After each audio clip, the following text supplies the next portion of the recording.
The HOA president looked me straight in the eye and said my cedar fence would destroy the visual harmony of the neighborhood. Then 24 hours later, she approved an 8-foot white vinyl wall for the woman next door because they play tennis together every Thursday morning. That was the moment I stopped believing any of this was about architecture. My name is Caleb Warren. I was 51 at the time, and I had spent nearly 25 years designing landscapes across northern New Mexico. So when somebody told me a clean, professionally built cedar fence was ugly, I knew the difference between an honest opinion and a lie wearing a cardigan. I had moved to Juniper Ridge after my marriage ended, not because I wanted a dramatic new beginning, but because I wanted somewhere quiet enough to hear myself think again. The neighborhood sat outside Santa Fe, about 600 stucco homes tucked between dry hills, piñon trees, and long views at the Sangre de Cristo Mountains. And my place was a small adobe ranch with a backyard just big enough for the kind of garden I had always built for clients, but never had time to build for myself. I planted blue grama grass, desert marigold, sage, penstemon, rosemary, and a small vegetable patch along the southern wall. And every morning I would stand on the patio with black coffee in one hand and a watering wand in the other, breathing in that sharp smell of wet earth before the sun burned it away. For the first 6 months, it felt like peace. Then Madison Crane moved into the house next door. Madison was 42, sold luxury real estate, drove a silver SUV that never seemed to collect dust, and spoke to people in that polished voice where every sentence sounded friendly until you noticed she had not actually listened to a word you said. She had 2 boys, 11 and 13, who treated my backyard like an extension of theirs, and a 90-pound Labrador named Duke who apparently believed my herb beds were a public restroom. At first, I tried to be patient. Kids lose soccer balls. Dogs slip through gates. Neighbors make mistakes. I understood all that. What I did not understand was why the mistakes happened every single day and why Madison acted offended whenever I mentioned them. One afternoon, I found both boys standing in the middle of my vegetable patch, pulling green tomatoes off the vines and throwing them at each other. I stepped outside and said, as calmly as I could, "Guys, this is my yard. You cannot play in here." The younger one stared at me and yelled toward his house, "Mom, the garden guy is mad again." Madison came through her sliding door with a glass of iced wine, looked at the crushed plants, then looked at me as if I had created the problem. "They're just kids. Caleb, they're standing 20 feet inside my property." She smiled without warmth. "Maybe you should build a fence." That sentence stayed with me because I did exactly that, or at least I tried. The dog was bad enough. But the real problem started after Madison installed 4 commercial security lights under her roofline. These were not normal porch lights. They were the kind of LEDs used over storage yards, bright enough to reveal fingerprints on the moon, and 2 of them pointed directly into my bedroom. At midnight, my curtains glowed white. At 2 in the morning, my room looked like an operating theater. I started sleeping badly, then thinking badly, and after 3 weeks of waking up with headaches, I walked next door and asked her to angle them down. She barely opened the door. "They are for safety. They are lighting my bedroom." "Then buy better curtains." The door closed while I was still standing there. That was when I decided to submit plans for a 6-foot cedar privacy fence, stained a warm brown to match the neighborhood's earth tone guidelines. I drew every elevation myself, included setback measurements, drainage information, post depth, finished samples, even photographs showing how the fence would look from the street, though it could barely be seen from the street at all. The project was going to cost me just under $9,000. But by that point, I would have paid extra just to sleep through the night without feeling like I lived behind a supermarket. The Juniper Ridge HOA was run by a woman named Lorraine Bishop, 60 years old, former insurance executive, permanent pearl earrings, and the posture of someone who believed sitting at the head of a folding table made her governor. Lorraine lived 3 blocks away in the largest house in the development, and she had spent 7 years turning a volunteer board into her private court. She issued violations for faded flower pots, visible trash bins, holiday lights left up one day too long, but only to certain people. Her friends received reminders. Everyone else received fines. I submitted my application on Monday morning. On Wednesday, I found the rejection in my mailbox. The letter was 3 paragraphs long and somehow said nothing beyond incompatible materials, visual disruption, and possible impact on neighboring property values. I read it twice, then called the HOA office. Lorraine answered personally. What exactly is incompatible about cedar? I asked. It creates a rural appearance. We live beside open desert. That does not mean we want the neighborhood looking rustic. There are cedar fences all over Juniper Ridge. A pause followed, just long enough for both of us to understand what was really happening. Then she said, "The board has made its decision." Friday afternoon, I heard drilling next door. Madison had 3 contractors installing tall white vinyl privacy panels along the rear half of her property, glossy, oversized, and bright enough to reflect sunlight into my kitchen. I walked outside and stared at them while Lorraine stood beside Madison holding a clipboard. "Those were approved?" I asked. Lorraine gave me a small smile. "They meet the board's current standards. They are taller than mine, closer to the property line, and made of plastic." Madison lifted her sunglasses onto her head. "Caleb, not everything is about you." I looked at Lorraine and said, "You rejected cedar for aesthetic reasons and approved this?" Lorraine closed her folder. "I would advise you to accept the decision before this becomes unpleasant." It was not the threat itself that got to me. It was how casually she delivered it, like she had said the same thing to dozens of people and watched every one of them back down. That evening, I sat in my backyard while Madison's new floodlights washed over the white panels and turned them into glowing billboards. Her boys kicked a ball against them for an hour. Duke left another gift beside my sage, and somewhere behind the plastic wall, Madison and Lorraine laughed over drinks. I remember staring at the crushed leaves near my feet and feeling something inside me settle. Not anger exactly, but clarity. People like Lorraine depended on everyone else being too tired, too embarrassed, or too intimidated to study the rules. Unfortunately for her, I'd spent most of my adult life dealing with permits, water restrictions, zoning maps, easements, and environmental codes. I knew that buried inside every set of rules was usually another rule the person in charge had forgotten. So I went inside, made a fresh pot of coffee, pulled the HOA covenanters from a kitchen drawer, and started reading. By midnight, I had discovered the fence restriction Lorraine quoted did not apply to backyards. By 2 in the morning, I had found 17 approved cedar fences within the same development, and just before sunrise, I found something even better. A landscaping provision so old, so specific, and so badly understood that Lorraine Bishop had no idea she had just handed me the perfect way to build a barrier she could never legally touch.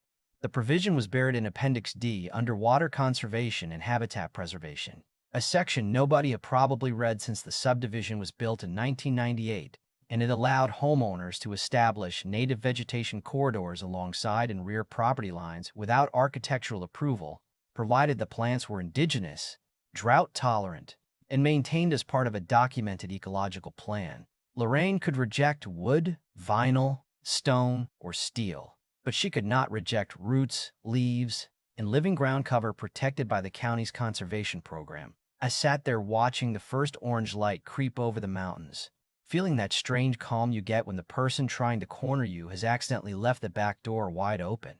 I did not need to break a rule. I only needed to use one she had forgotten. By 8 that morning, I had assembled a restoration plan with native grape, Mount Mahogany, New Mexico olive, Apache plume, and several dense climbing plants that would eventually form a living wall along the full 200 feet between Madison's yard and mine. Some species had thorns, some irritated bare-skinned, and all of them had one thing in common. People and animals learned very quickly not to push through them. I submitted the proposal to the County Conservation Office under a Habitat Corridor Incentive Program, included irrigation estimates showing a 60% reduction in water use, and attached photographs of the damaged garden, the loose dog, and the glare from Madison's lights. A county specialist named Mara Ellis called me the following afternoon. She had the warm, tired voice of somebody who spent half her life explaining signs to angry homeowners. "Mr. Warren, this is one of the most complete residential habitat applications I have seen," she said. "Are you a landscape architect?" "Landscape contractor. 24 years. That explains the soil notes." She approved a preliminary permit pending inspection, then added something that made me sit up straighter.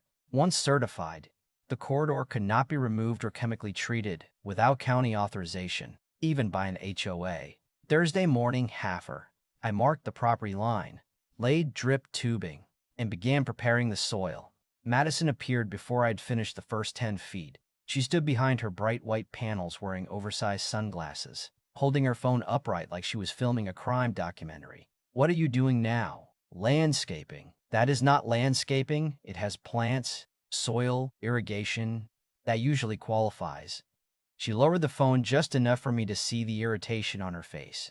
"Lorraine said you are not allowed to install a barrier." "I am not installing a barrier. I am restoring native habitat. Along the entire property line, wildlife appreciates straight lines." Her mouth tightened. "You think you are clever." I pressed another emitter into the tubing and looked up at her. "No, Madison. I think I read the rules."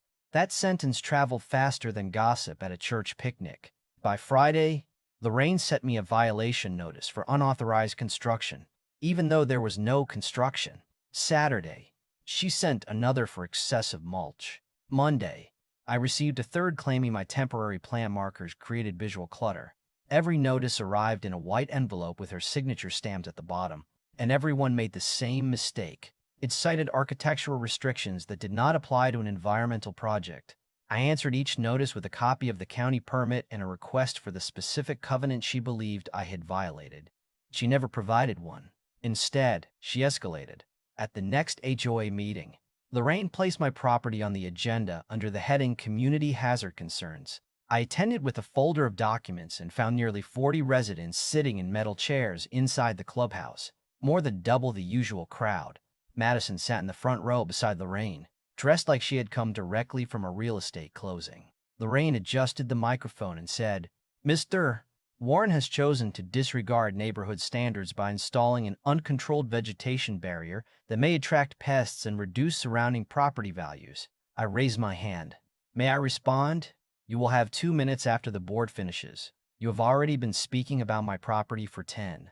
The room shifted. Lorraine hated being interrupted, especially when the interruption was accurate. She leaned toward the microphone.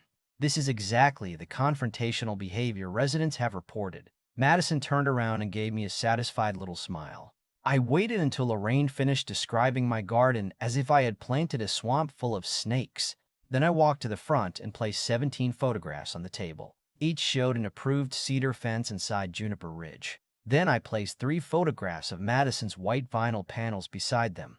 My cedar fence was rejected because Lorraine said the material and height damaged neighborhood aesthetics, I said. Madison's panels were approved 2 days later, even though they violate the setback, color, and material standards written in this same handbook. A man in the second row leaned forward. "Is that true?" Lorraine did not look at him. "Every application is evaluated individually." "Then release the vote record," I said. "There was no recorded vote," came a voice from the side of the room. That was the first time I really noticed Evelyn Soto, the board's assistant treasurer, a quiet woman in her late 30s who worked as a forensic accountant for the state. She was sitting near the wall with a notebook on her lap. Lorraine stared at her. "Excuse me." Evelyn's expression never changed. "Madison Crane's application was approved outside a meeting.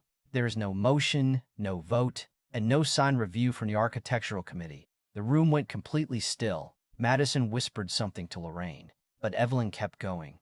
"There are also no records showing the committee reviewed Mr. Warren's application before the rejection letter was issued." Lorraine's face flushed. "Administrative decisions do not always require formal votes." From the back row, an older man with silver hair said, "They do under Article 7. His name was Martin Doyle, a retired civil rights attorney whose wife used a wheelchair. I later learned Lorraine had denied their request for a front walkway ramp because it looked too institutional. Martin opened a binder and added, "And selective enforcement can expose the association and individual board members to personal liability." Lorraine ended the meeting 9 minutes later, claiming the room had become disorderly. Outside, the Palich, Evelyn caught up with me beside my truck. "You are not the first person she has done this to," she said quietly. "But you may be the first one who gave people enough evidence to stop pretending they do not see it." She handed me a business card and told me to call after dark. That night, Evelyn sat at my kitchen table with a flash drive and a stack of copied bank statements. What began as a dispute over a fence suddenly became something much bigger. Over 18 months, Lorraine had collected more than $50,000 in emergency landscaping assessments for drainage work, tree removal, and erosion repairs that Evelyn could not verify. Several payments had gone to a consulting company registered to Madison. The invoices described neighborhood market studies and property value protection services. But no reports existed. $3,000 a month, Evelyn said, tapping one transfer with her fingernail. Madison gets paid $3,000 every month for consulting. Nobody can prove she performed. I leaned back and felt the room grow colder, even though the stove was still warm. So the fence approval was not just friendship. No, Evelyn said. It was business. She showed me emails in which Lorraine and Madison discussed residents who caused resistance, people they believed should be pressured with violations until they sold. My name appeared in the newest thread. Difficult donor, possible value threat, escalate landscape enforcement. I read that sentence 3 times. I had thought I was fighting 2 arrogant women over privacy and sleep, but they were running a system, rewarding allies, punishing critics, and using the HOA's authority to push inconvenient homeowners out. The next morning, Mara arrived for the county inspection. She walked the property line slowly, checked the species list, measured the irrigation output, and studied the places where Madison's dog had worn pats into my garden. Lorraine and Madison watched from the other side of the vinyl panels. After 40 minutes, Mara signed the certification. This corridor exceeds the program requirements, she said loudly enough for them to hear. It is now a protected residential habitat project. Any removal, chemical treatment, or intentional damage must be reported to the county. Lorraine stepped forward. I am the HOA president, and I object to that designation. Mara turned toward her. The county did not request HOA approval. Lorraine's smile vanished. Madison crossed her arms. Those plants are dangerous to children. Then children should remain on their own property, Mara replied. And I had to look away so nobody would see me grin. For the next 3 weeks, the living barrier thickened. The lights became less visible through the leaves. Duke stopped crossing after meeting the thorny edge once, and for the first time in months, I slept past sunrise. But peace made Madison reckless. At 11:43 one Thursday night, my security camera captured her stepping across the property line with a backpack sprayer, coating the newly certified corridor with herbicide while Lorraine stood near the street watching. They believed darkness made them invisible. What they did not know was that Evelyn had already sent the financial records to state investigators. Martin had prepared a selective enforcement lawsuit, and the county had installed a temporary monitoring camera after Lorraine's complaints. By Friday morning, brown patches were spreading through the corridor, and the chemical smell hung over the yard like burned plastic. I stood there staring at months of work curling at the edges. And for the first time since all of this began, I was not calm. Then Mara arrived with 2 environmental enforcement officers. Evelyn pulled into my driveway behind them, and Martin called to tell me the Attorney General's office had accepted the fraud referral. Across the property line, Madison stepped onto her patio in a silk robe.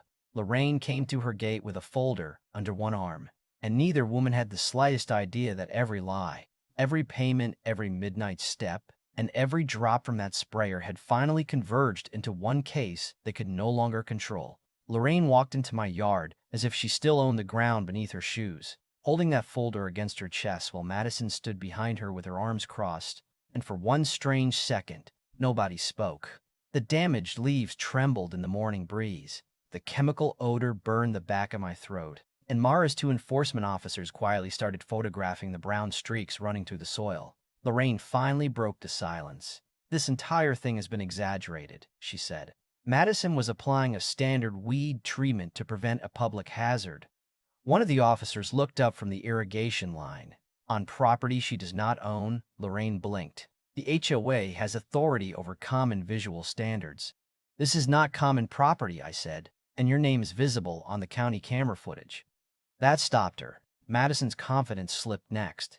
She glanced toward Lorraine, then toward the street, like she had suddenly remembered she had somewhere else to be. I did what the board instructed me to do, she said.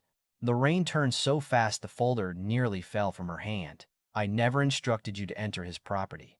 You told me the county permit was meaningless. That is not the same thing. Their partnership began cracking right there beside the plants they had tried to kill, not because either woman had developed a conscience, but because consequences had finally entered the yard and both of them needed somewhere else to place the blame. Mara asked Madison to surrender the sprayer and identify the chemical she had used. Madison refused at first. Then one officer told her the container could be seized under the environmental code, and she handed it over with shaking fingers. The label showed a concentrated vegetation killer not approved for residential use near drainage channel. My property sloped toward an arroyo that fed a seasonal wetland less than half a mile away, which meant the damage was no longer just a neighborhood dispute. The officers collected soil samples, photographed the security cameras, and requested copies of every message between Madison, Lorraine, and the HOA board. Lorraine tried to leave, but Evelyn stepped out of her car holding a sealed envelope.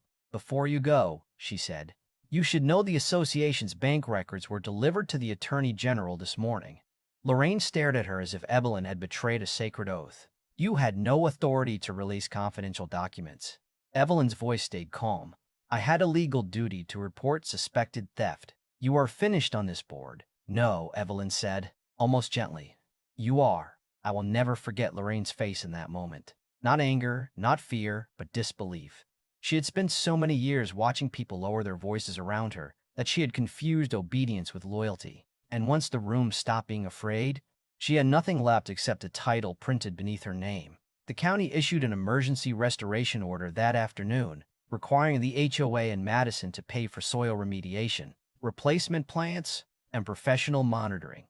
Martin filed for an injunction preventing Lorraine from issuing new fines or spending association money without a second signature. 3 days later, state investigators served warrants at the HOA office in Madison's real estate business. The searches uncovered duplicate invoices, altered meeting minutes, and payments routed through a consulting company Madison had created 6 weeks before the first transfer. The final number was worse than Evelyn expected. Lorraine had diverted $78,000 over 2 years, including money collected from elderly homeowners for drainage repairs that never happened. She had used some of it to pay Madison for fake market reports and some to hire an attorney who specialized in intimidating residents with expensive letters. The cedar fence was never the real issue. I had simply become dangerous because I kept asking for documents. The annual Juniper Ridge Summer Gathering happened 6 weeks later in the community courtyard. Lorraine had always used that event like a campaign rally, walking through the crowd with a microphone and accepting compliments for work other people had done. But that year she arrived through the side entrance with her attorney and sat in the last row. More than 200 residents showed up, along with county officials, local reporters, and enough angry homeowners to fill every folding chair twice. Evelyn stood at the front beside Martin and read the independent audit aloud. Every questionable payment, every missing vote, every selective fine, all of it appeared on a large screen behind her. When Madison's consulting invoices came up, someone in the crowd shouted, "What exactly did $3,000 a month buy us?" Madison stood and tried to explain that she had provided property value analysis, but Evelyn clicked to the next slide showing every supposed report was copied from free online housing data. The room erupted. Lorraine grabbed the microphone. "This association is being destroyed by a small group of hostile residents," she said, her voice trembling with the old authority she could no longer summon. "Rules exist to protect all of you." I stood near the back and said, "Rules did protect us. They protected us from you." For a second, the courtyard went silent. Then applause rolled forward like thunder. Lorraine was removed from office that night by an overwhelming vote. Evelyn became interim president. Martin became compliance advisor. And the new board immediately suspended every fine issued under Lorraine's secret enforcement list. Madison resigned from the architectural committee before she could be removed, but the State Real Estate Commission opened its own investigation after learning she had used HOA pressure to influence homeowners who were considering selling. She eventually lost her license for 18 months, paid restitution, and sold the house the following spring. Lorraine accepted a plea agreement on fraud and embezzlement charges, received probation, community service, and an order to repay every dollar. Some neighbors said she deserved prison. Others said public humiliation and financial ruin were punishment enough. I never decided which side I agreed with. My habitat corridor recovered better than anyone expected. The damaged plants were replaced. The soil was restored. And by the next summer, mounds of mahogany, grapevine, and thorny native shrubs had woven themselves into a green wall nearly 7 feet tall. The floodlights disappeared behind the leaves. Children stopped cutting through my garden, and no dog ever crossed that boundary again. The county featured the project in a water conservation program, and my landscaping business doubled within a year. People started calling me for living fences, not because they wanted revenge, but because they wanted privacy without turning their homes into fortresses. Evelyn and I remained close. though not in the neat romantic way people sometimes expect stories like this to end. We became the kind of friends who could sit on a patio after a board meeting, drink coffee, and understand exactly how much damage ordinary people can prevent when they stop assuming somebody else will speak first. I still think about that original cedar fence sometimes. $9,000, straight posts, clean boards, simple solution. Maybe life would have been easier if Lorraine had approved it, but then nobody would have found the missing money. Martin's wife might never have received her ramp, and dozens of residents would still be paying fines invented in private conversations. So tell me honestly, was I right to use the rules against people who would abuse them, or did I take a neighborhood fence dispute too far by helping expose everything behind it? Drop your city and the worst HOA double standard you have ever seen in the comments. And if you believe power should always come with accountability, share this story and subscribe. Because sometimes the strongest wall is not the one you build. It is the moment a community finally decides it is no longer afraid.